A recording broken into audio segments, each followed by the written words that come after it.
we realized that heifers they can go two directions. They can either go into the feeding system or they can stay at home in the breeding herd. The steer is going, the bull calf that's turned into a steer is definitely going to harvest. And so we look at that value. And then to even back it up just a little bit more, just looking at the percentage of heifers on feed as a percent of the total cattle on feed.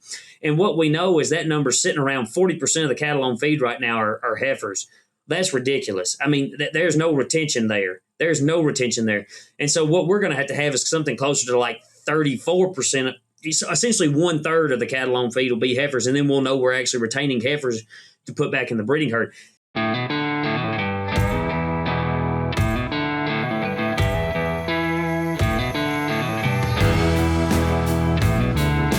Welcome back to the Beef Podcast Show, brought to you by Wisenetics. I'm Dr. AJ Tarpoff, and we are dedicated to bringing you the latest insight and discussions from the cattle industry.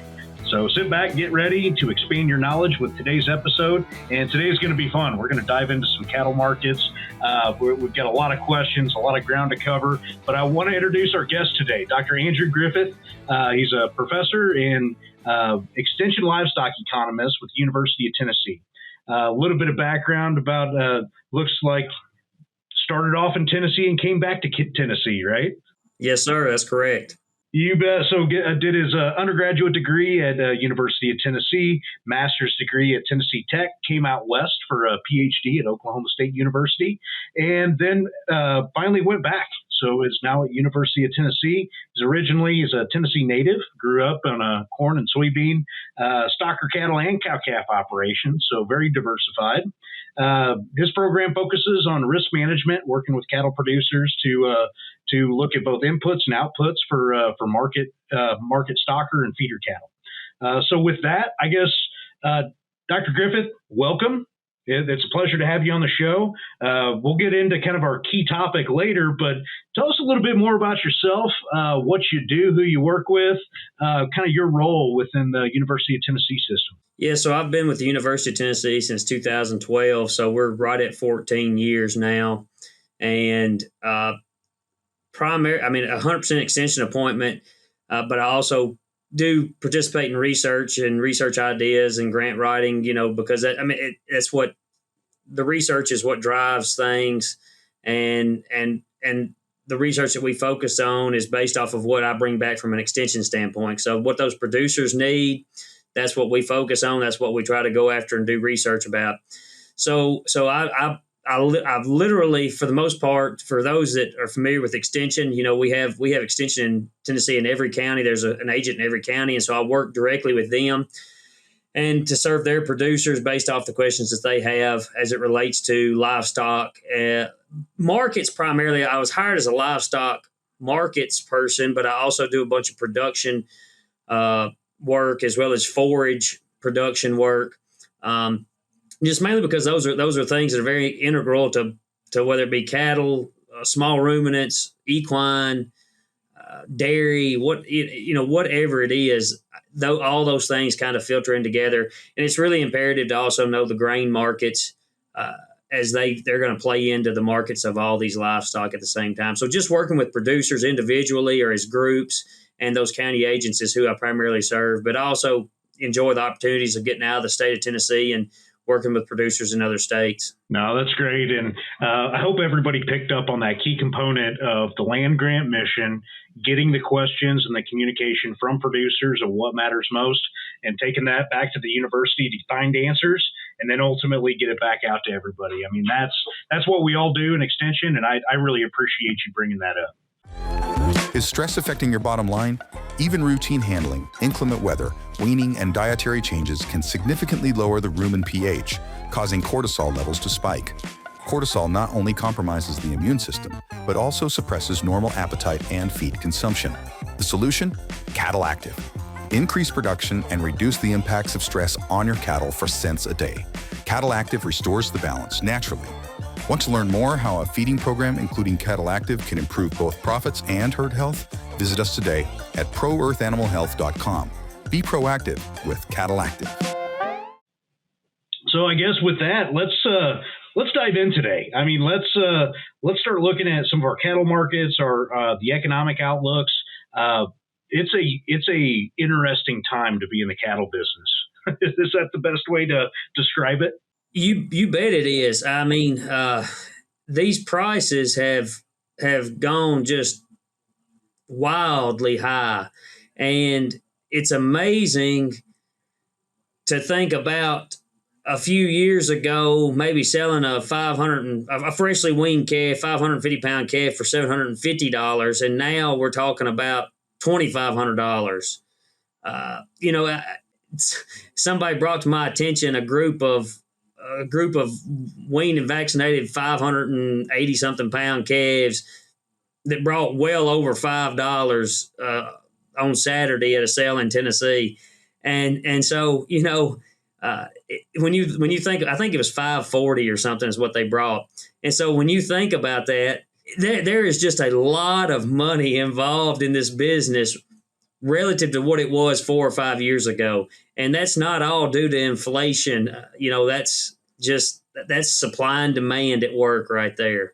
Well, it is. It's supply and demand. Yes, cost of production has gone up, throughout time. We're well aware of that, but these are really, really extremes that we're working with right now. What are the main drivers shaping this cattle market right now? What has driven things to that extreme? What are we playing with right now? So, I mean, it really does go back to just basic supply and demand. And so if a lot of the talk has to do with supply side, and I'm not saying that's the most important side of it. I really think the demand side is more of the driver than the supply side, but let's briefly touch on the supply side.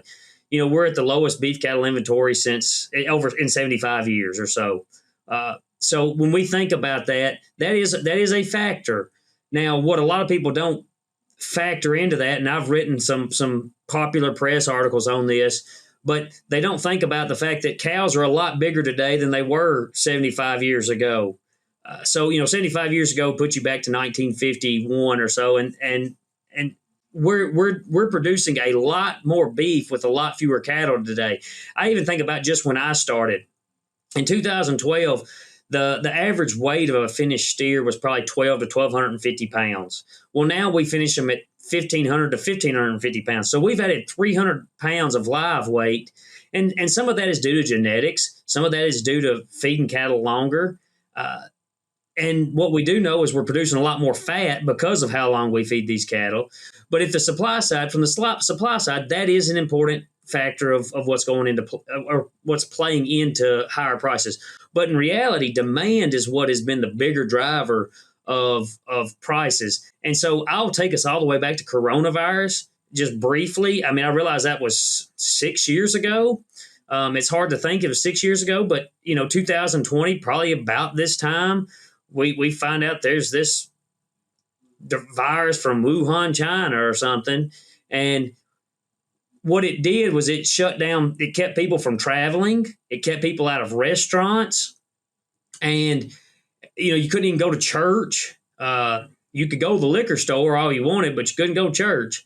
That's just but what happened there was the consumer had to start purchasing beef from the grocery store. Now, we remember there was also a short time when you couldn't get meat from the grocery store because people were just hammering those grocery stores. And, well, if you know how a packer works, they've got lines set up for different outlets. Well, they've got a line set up for the grocery outlet. They've got lines set up for food service and restaurants. And they don't have the same cuts on them. So anyway, once they got those things fixed and we started having plenty of meat people found out they could buy beef items, they could prepare them the way they liked them, and they were actually good at it. And they have continued to do that. So their discretionary dollars, despite the fact that now they can go back out to the restaurants, despite the fact they can go back, travel wherever they want to, what they found out is they still like to eat beef. And, we have a culture that is experience-based, and so they want to have these experiences eating. I don't care what you have. Just keep eating it, right? As a beef guy, just keep eating it. I don't care how you eat it. Just keep eating it. But the general consumer, despite a bunch of chatter on news media or whoever about how high beef prices are, even our president, has made several statements about we need to lower beef prices. and he's made some moves. And recently, the move of opening up Argentina to 100,000 metric tons, not that big of a deal to me. Doesn't matter to me because it's really not that much beef. But despite people talking about how high beef prices are, consumers continue to buy it. So that is a clear indication and a clear sign that the consumer wants beef and they're willing to pay for it, and we hadn't found a price at which they say we're going to stop paying for it. Now, people say, well, we're going to knock some people out of the market. Well, that's what higher prices are supposed to do. Higher prices ration products. So we're trying to ration the consumption of this product. People keep buying it. So guess what happened to prices? Beef prices increase, cattle prices increase, and if you're in the industry, you think that's a great thing. And this is at the same time. I mean, fill me out here. But our other proteins, when we look at the poultry, we look at swine operations, their production is not their supply is not dropped off like the cattle industry. So we are competing in the meat marketplace and still outcompeting it with a higher valued product at a moderate volume compared to what they're producing. Oh, yeah, by far. So, pork production and beef production generally run about the same on an annual basis. Now, pork production is higher than beef production right now, whereas poultry, and that's probably, let's just round numbers, 24 to 26 billion pounds a year. All right. And poultry production is closer to like 48, 49 billion pounds a year. And so they've been able to ratchet up prices a little bit because of beef prices. But yet the consumer, just like you said, the consumer still desires beef over those alternative proteins. Now, the poultry industry has been hit a little bit on the turkey side due to avian influenza situations. On the chicken side, it's mainly been layer eggs, so it really hadn't hurt broiler production or meat production per se, unless it's canned meat from, getting rid of layers. So, no, you're exactly right. Beef is performing with our consumer. It is. Well, and here's think about this. This is why it's performing. Think about how those two industries are structured versus how the beef industry is structured. So both of those industries really went into a vertical integration type system. And that vertical integration, their main concern is feed efficiency. Feed efficiency, feed efficiency, feed efficiency. So converting feed into pounds of meat. Well, in doing that, I mean, chicken, I don't know that chicken's changed a whole lot because of that, because chicken is whatever you put on it. That's what chicken is. I don't mean that negative towards the chicken people. That's fine. I mean, no. But that's what it is. And now see, you go to the pork industry, and people actually used to like pork. But now the problem is a loin from a hog is no good. It has no fat on it. It's so lean. They've bred them to be so lean, and they're worried about efficiency. Even if you look at bacon, bacon doesn't even have as much fat on it as it used to have. And what is bacon supposed to be? Fat. It's the pork belly. And so the beef industry is focused on quality of meat as opposed to the quantity relative to how much we feed. So feed efficiency, we've been working more on quality. Now, we still do work on feed efficiency, correct? I mean, when we look at EPDs and this, that, and the other, we want animals that perform efficiently. But that has not been the focus. The focus has been on increasing the quality grade based off of how we grade beef in this country, because that's what the consumer in this country wants. No, I couldn't agree more. But back to supply and demand. We've got fewer animals in the marketplace that are getting, and what are the indicators you are looking at? Are we going to expand the cow herd? What signals should cow-calf producers and people in the industry be keeping an eye out for? Obviously, more animals coming into the system to try to maximize and get the most out of this market. People are thinking about it. But what market signals should people keep an eye out for regarding herd expansion? What are you looking at? So, I mean, the data that we look at to kind of see if we're to indicate any type of expansion. Number one, we're going to look at heifer slaughter. That's an important number. Heifer slaughter relative to steer slaughter, because what we know is if 50% of the animals end up being male, 50% of them end up being female in general. I mean, I realize you can use sex semen, but it's not like we have a bunch of commercial producers doing that. So we expect 50-50. Well, when you come into that, we realize that heifers they can go two directions. They can either go into the feeding system or they can stay at home in the breeding herd. The steer is going, the bull calf that's turned into a steer is definitely going to harvest. And so we look at that value. And then to even back it up just a little bit more, just looking at the percentage of heifers on feed as a percent of the total cattle on feed. And what we know is that number's sitting around 40% of the cattle on feed right now are heifers. That's ridiculous. I mean, there's no retention there. There's no retention there. And so what we're going to have is something closer to like 34%. Essentially 1/3 of the cattle on feed will be heifers, and then we'll know we're actually retaining heifers to put back in the breeding herd. I mean, what really drives, what market signal drives heifer retention? Prices. Because most people work off of a cash flow type system. And when prices are high, they don't have to sell as many animals to get the same cash flow as they're used to pay the bills. So then they keep back more heifers. Well, then when prices go low, they sell more heifers because they need more cash flow. That's just been the typical thing. Now, what has happened over the past couple of 3 years, and this is for sure certain in my state of Tennessee, and it's, if you looked at the drought monitor very often, I realize we have all the Texas Commissioner of Agriculture. He thinks we need to have a tax credit for heifers now. I appreciate his thought process here, but I think it's ridiculous. That's not how, the market will correct itself. The market will fix itself. The problem the past 3 falls, here's what's happened the past 3 falls in much of cattle producing country, is drought in late summer and early fall. Well, see, when people are weaning these calves and they're in drought, they're not thinking, oh, I need to keep a few extra to grow the beef cattle herd because prices are so high. They're thinking, I don't have anything to feed them. I'm going to get rid of them. And unfortunately, we've had several recent droughts within the past decade, 15, 20 years. People are like, I really don't need to take this chance.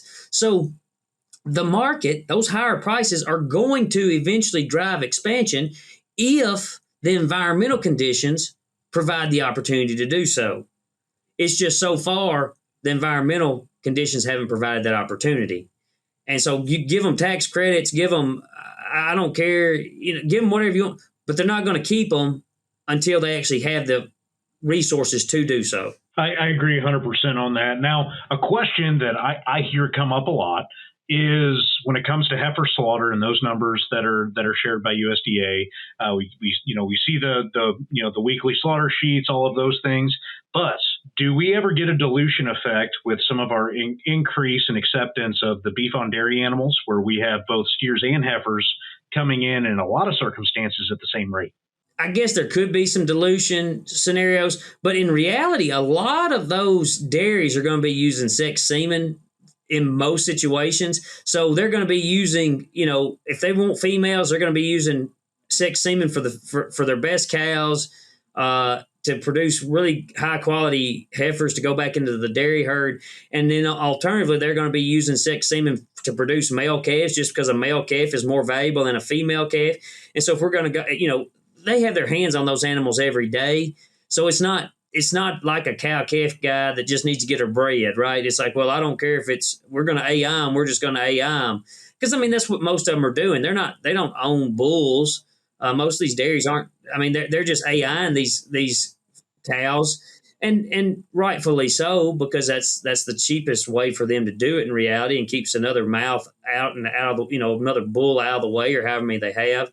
So I don't know that there's that much of a dilution effect. I'm not saying there couldn't be, but I just, from what my experience has been, most of these people, we're just producing male cross calves, dairy beef crosses. And hey, when they're worth $1,000 or more on day 3, pretty good income for a dairyman. Which is still wild to think about, that the days of a free bucket calf for 4-H kids are gone. Yep, when you couldn't give them away. Yeah. No, it wasn't that long ago. Where you couldn't give away some of those calves, and now that same animal as a crossbred is worth over $1,000, almost as a wet calf, which is amazing. But that's the market we're living in now. For to go back to your point on herd expansion, do you really foresee this being more regional, feed dependent, true dollars and cents? It's going to be driven by those key fundamentals going forward. Yeah, I really do. I really do think that's it. I hear all the time, oh, we've got this aging beef producer and aging farmer, and this is why, and we've got some encroachment by development and houses and industry, and that's not incorrect based off the data. I'm not saying it's incorrect, but what if you get out here in the country and you ride around, you realize there's a lot of underutilized land out there. We could be producing a whole lot more food than what we are right now in this country. And it's because we're not efficient at doing it, or we haven't had to be more efficient than what we are. Every year we're more efficient, right? We've come a long way in efficiencies, but we haven't been forced to be efficient. So it's not that there's not land to graze cattle on. It's not that everybody's so old that they don't want to do it. When you go out here and you see 70 and 80-year-old guys that are still getting after it, they're not thinking, oh, I'm just going to quit next year. That's not their thought process. This is what they've always known, and so they're just going to keep doing it. And then there's the whole thought process of there's not any young people that want to do this. Well, I disagree. Because I feel like I'm still fairly young, and that's all I want to do. And I know a lot of young people that they want to be in agriculture. Now, are they willing to put in the work? The problem there is they want to be where their parents are where the parents are at 60, they want to be there at the age of 22, and that's not necessarily feasible. But I really do think that the basic things that influence our market, the economic situation, the environmental situation, I really think that those things will determine when we can expand the beef cattle herd. I'll be honest, as a guy that has cattle, I'm not in a hurry for people to expand the cattle herd. I'd rather just prices be high. I'll just keep on collecting. Well, let's shift gears. We talked about the supply side. What about the packer end? What about packer demand, slaughter capacity? Is that playing a role with cattle prices today? I know it did if we go back in time to the plant fire at Holcomb in Kansas. That really played with prices. But with what we have going on today, we had a plant closure in Lexington, Nebraska. Packer demand to be able to purchase these animals, slaughter capacity, rail capacity. I guess, is that playing a role into some of the cattle pricing today? I would say it's not really doing much to influence prices, because cattle feeders can still just name their price almost, and the packer just keeps paying more. I mean, when you look at the fact that packers are paying more for cattle on a dress basis than what boxed beef prices are, it's guaranteed loss. It's a guaranteed loss. All they have else otherwise is the drop credit, the hide and the offal items. And so when they are literally paying more for that dress 950-pound carcass than what they're getting for the meat, value of the meat in that carcass, and that hadn't even been cut up yet. We hadn't got any labor or processing cost at all. So when you think of it from that standpoint, you're like, well, and we're going to see more consolidation in the packing industry. We will see more now. If that's plant closures, if that's somebody buying somebody else out, I think that's one of the reasons why Walmart was strategic in how they've partnered with a packing facility. The 4-6's Ranch has their, they have a deal, so we're going to see more and more of this, and it will look more like vertical integration, even though it's not completely vertical integration, because they're still solely owned entities. They're just contract agreements of some sort. Now, there could be some vertical integration, just depending on how things are written. But we're going to see more plant closures, and they're going to be the plants that are going to close are going to be the ones that are less efficient, the ones that have older tools that need retooling. That's what we'll see. And that's not necessarily a bad thing. We do have aging infrastructure in the packing industry. I mean, across the entire United States. I mean, yes, we have a few new plants that have come onto operation or coming onto operation. But if we look at some of our older plants, my goodness, I mean, they've been retrofitted over the years, but it's been a while. So for the overall health of the entire industry, it may not be a bad thing to slow down some of those facilities to rebuild some of the infrastructure, for the next 30 years. What will happen to begin with is just a shuttering of the plant, right? And so we don't know how any of that will progress, and who knows if we even need that capacity back.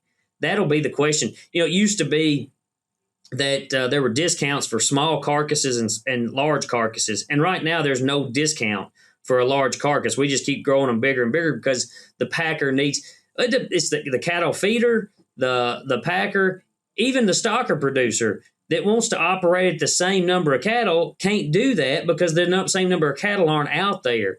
And so you take a cattle feeder who has enough pen space for a one-time pen space of 100,000 head, and right now they might have 60,000. Now, are they ever really at full capacity? No, but they probably would be most efficient running at 80 to 85% capacity. Well, here they are at 60% capacity. Well, that's the same way with the packer. We don't need any Saturday harvest. No reason to harvest on Saturday because we don't have enough cattle for it to matter.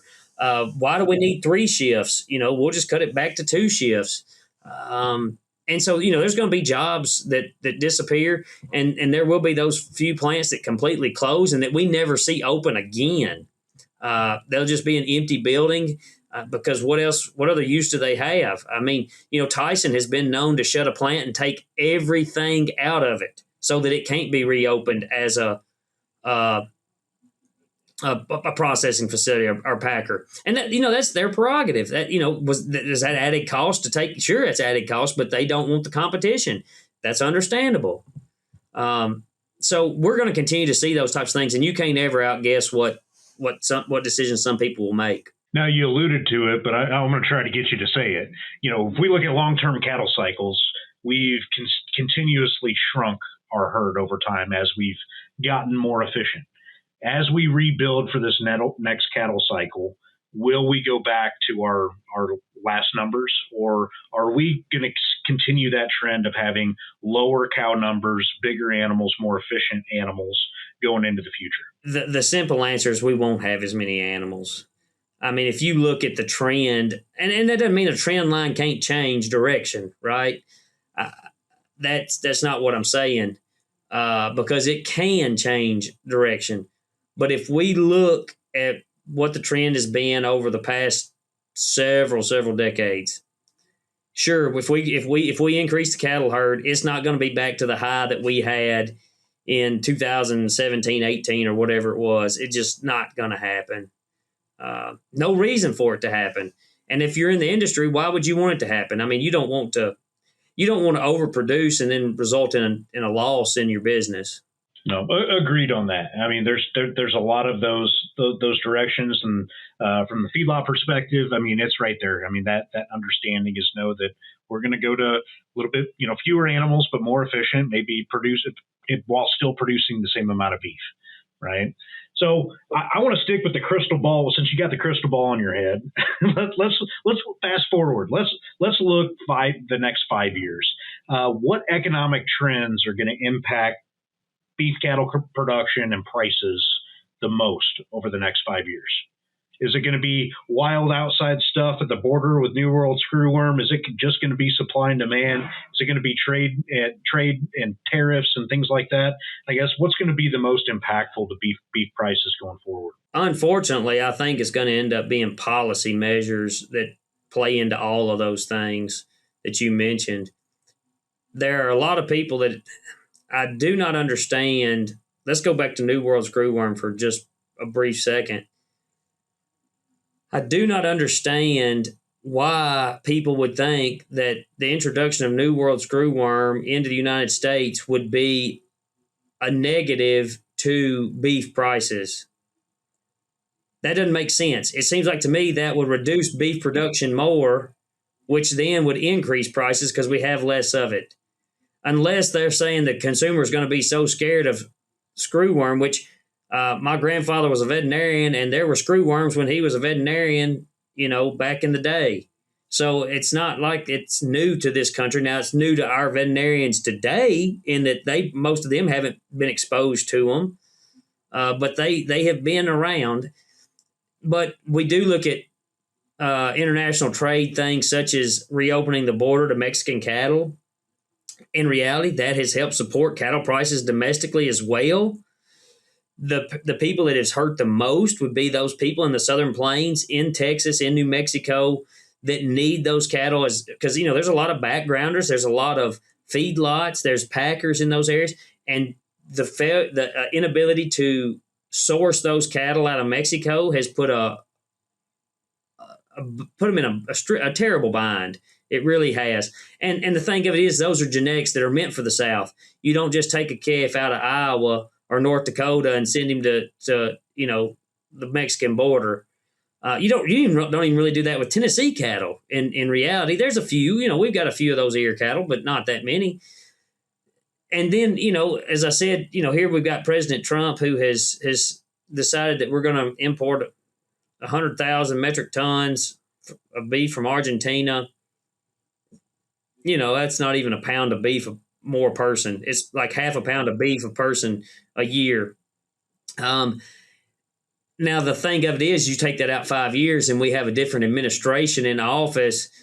And if we have different leadership in this country, I mean, you can see the stark contrast between a Biden administration and a Trump administration. And I don't mean to get political because that's not the point of this. But you can see those stark contrasts and how they're different from the agricultural community. 5 years out is a hard thing to project, but all of these things. Well, I mean, it's just like here we would think that beef cow and people would start retaining heifers. Well, I can't predict what the weather's going to be this summer or this fall. I can't. I mean, our weather people can't even predict tomorrow very well. But yet they still pay them. So there you have it. They did predict the ice storm pretty well that went through the South. Oh, yeah, they did. Yeah, they did. They knew it was going to hit. They just didn't know. They kept changing every day where it was going to hit and how much you was going to get. And, for most part, they actually know what the temperature is going to be. But, it's still like you're a veterinarian. What they call it, a veterinary practice, right? Yeah, it's not always fact. We just kind of we figure it out as we go. Yeah, you're practicing. Yeah, and I think that's what meteorology is the same way. And I don't mean that negative towards those people. I don't mean it. I mean, I'm thankful we have them. But the cattle industry, it's a bunch of individuals making individual decisions. We can't predict what outside factors will impact those decisions. No, that's fair. There's a lot more that we're going to figure out as we all wade through this together. And I agree. I completely agree. There's a lot of question marks there, but we'll figure it out together. It's time for our famous three. Feed formulation software is stuck in the past. Most tools haven't evolved beyond basic least cost optimization. A Diet Forge changes that. It's an AI-powered platform with nonlinear ingredient modeling for enzymes and additives, cost per gain and maximum profit optimization, and real-time collaboration like Google Docs for nutrition. Every recommendation is grounded in world-class research, built for modern nutritionists who need more than legacy desktop software can deliver. Work seamlessly with your team and optimize the way modern operations demand. Try dietforge.ai free today. Feed formulation, finally modernized.